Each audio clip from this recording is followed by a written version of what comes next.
Dalawang senador duda sa sobrang taas ng presyo ng langis sa bansa. At yan po'y ating tatanggapin mula kay kasamang Don Robert Ramiro.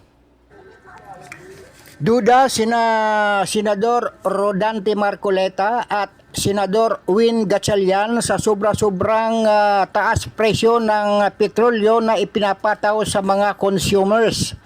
Sinabi ni Senador Marcoleta na hindi siya naniniwala na walang kakayahan ang gobyerno sa ilalim ng Oil Deregulation Law na nagsasaad na walang kontrol ang gobyerno sa pagdikta ng presyo, importasyon at distribution ng petroleum products sa merkado.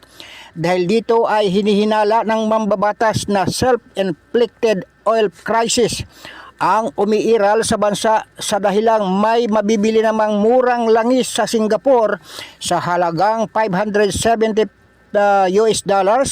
per metric tons at sa Petronas Oil Refinery sa Malaysia na sa halagang $640 per metric tons. Itinanong din ng mambabatas sa mga opisyal ng Department of Energy kung bakit sa Dubai Hub o sa MOP's Argos sila nagmumonitor ng presyo ng langis sa pandaigdigang merkado na kung saan may problema sa pag-aangkat at transportasyon ng langis na dumadaan sa Hormuz Strait na kinaroroonan ng digmaan kontra US, Israel at Iran.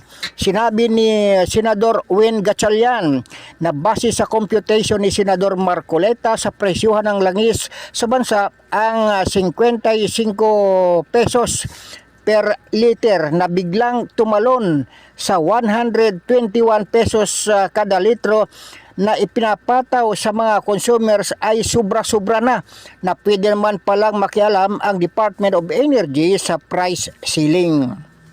Gayunpaman, nilagdaan ni Pangulong Ferdinand Marcos Jr. ang Republic Act 12016 na nagbibigay kapangyarihan sa presidente na suspindihin o bawasan ang excise tax sa presyo ng produktong petrolyo.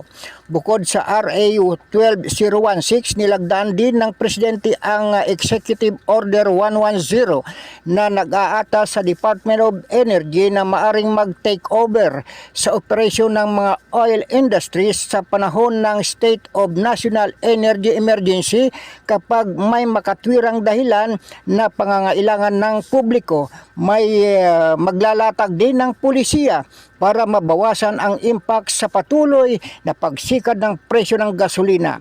Mula sa National Capital Region, Don Robert Ramiro nag-uulat para sa Bigwas News Philippines, lingkod ng katotohanan.